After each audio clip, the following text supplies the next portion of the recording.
And this is going to be a version of an Italian ice called a cream ice. Up in Italian locations, they call it a cremalata.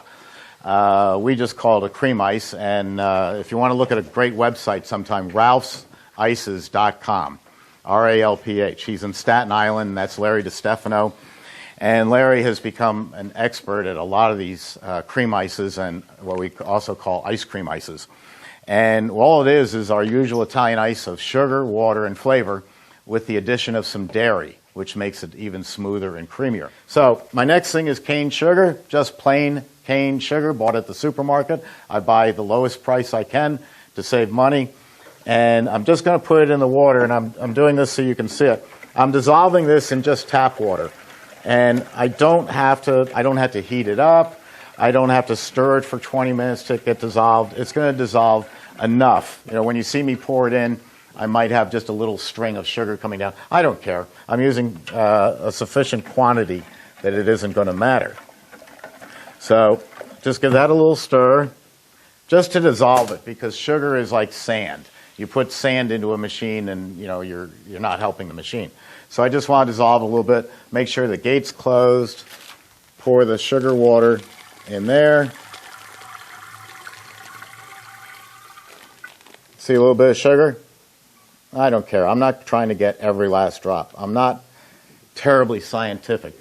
Making ice cream is all about fun, and it's not about, you'll see the Italians do it, and they've got this spectrograph. I don't know what they're looking at. I think they're looking at Venus, but they think they're measuring the sugar content, or they're carefully measuring out this or that. And Jeff and I just don't do that. Thanks. In Chicago, the tap water is very cold. The temperature of the water won't matter. Chicago's very cold. I suggest you move from Chicago. Come to Florida. I've been to Chicago in the winter. No, thank you. What do you need? I'm just looking at my recipe. I got it all ready for you. Go ahead. Vanilla. Yeah, how much vanilla? 2 ounces. 2 ounces, okay. So, I'll do it this way. I'm going to put in approximately 2 ounces of vanilla. I know this is a 3.5 ounce cup, so that's close enough for me. All right, now I'm going to turn this on. And I'm going to pick Italian ice and start. That takes it to the revolutions per minute that I want. Turn on the refrigeration. And here we go. Now it's agitating and freezing. I'm going to set a clock. Hershey's syrup. Yeah. Okay. I don't know why you have that in there. Good question, but that's what was on this recipe. So I'm going to put a little Hershey syrup in. All right. And the chips, I'm going to wait until it starts to thicken up a little bit. So I've got my ice cream blend. I've got the water, the sugar, the vanilla extract, the Hershey syrup. I'm holding off on the chocolate chips until it gets a little thicker. Yes? Question? What blend? No, this is Italian ices. No, I do need the ice cream mix. Oh, you do? Thank you. Are you making cream ice? I'm making a cream ice. How much you need? 12 ounces. Now, thank you very much for catching that. The gentleman caught that I forgot to put the ice cream mix in. I got a call the other night. The person had been making ices for the last 10 years, and all of a sudden, my Emery Thompson broke. It's terrible. And I give out my home phone number to everyone, 914-643-7391. You can call me up until 9 o'clock Eastern, 7 days a week. So he's been running it for all these years, and it was freezing to the walls of the machine. And I said, you've left something out. What are you making? He said, I'm making cherry ice. I said, I think you've left the sugar out. Listen, I've been doing this for 13 years. I know how to make Italian ice. I said, I'm sure you do. Taste it for me. Oh, Steve, it's awful. It tastes like cherry juice and water. I said, you left the sugar out. So I've been doing this for 42 years, and I just left the mix out, so thank you. This is why you have a recipe and you follow it. And when you're making ices, ice cream, other products, don't let yourself be distracted. You don't do this while the store is open if you can help it. You don't do it while you're trying to serve customers or taking phone calls, because you're going to make mistakes. And what we want more than anything in the frozen dessert business is consistency. If I only go up to Jeff's place every year and a half, I want that mint chip just the way I remember it a year and a half ago. So he's got to stick to consistency. You never change the formula unless the owner says, I'm making the change. So when you hire someone, you hand them a 3x5 file card and you say, this is my recipe, don't change it.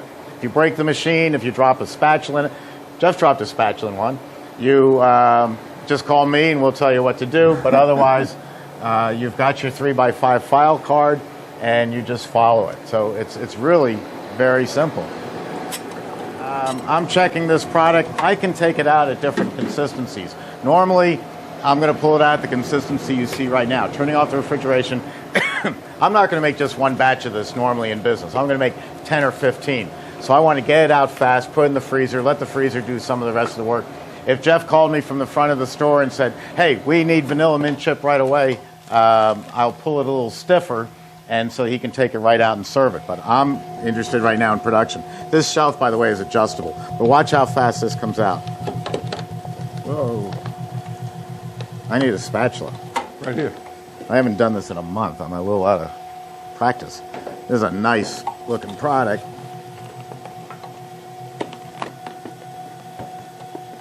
Next time I'll raise that shelf. And it gets it all out. And I had to tell you, a lot of people come to the course and think, oh, great, I'm going to get you ice cream all day today. I guarantee you by 1:30, when we say, hey, would you like to make one more product? Everybody's going, no more ice cream. I'm so sick of it. Now, this is, like I said, it's called a cream ice.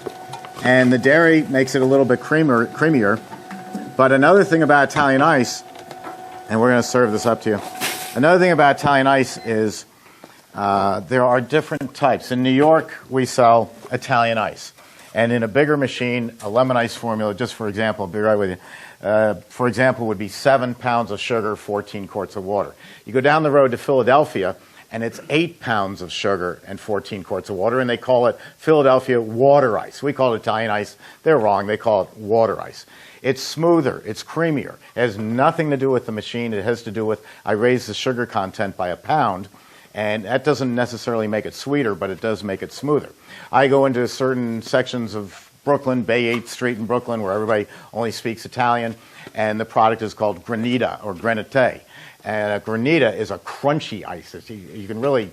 Granular.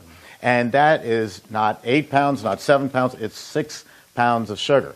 So the very secret that nobody wants you to know is what varies the smoothness is, and people will tell you, oh no, you can never get yours as smooth as mine. It's all in the sugar. That's all it is one little function. Okay, come and get so it. Come on up and get this, grab a spoon. And I have not made this before, so I'm going to even taste it and see how it is.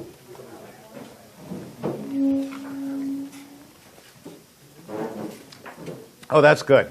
Italian ices are meant to be very refreshing. On a hot day, they will cool you off. On a super hot day, ice cream will make you thirsty. But this will cool you right down.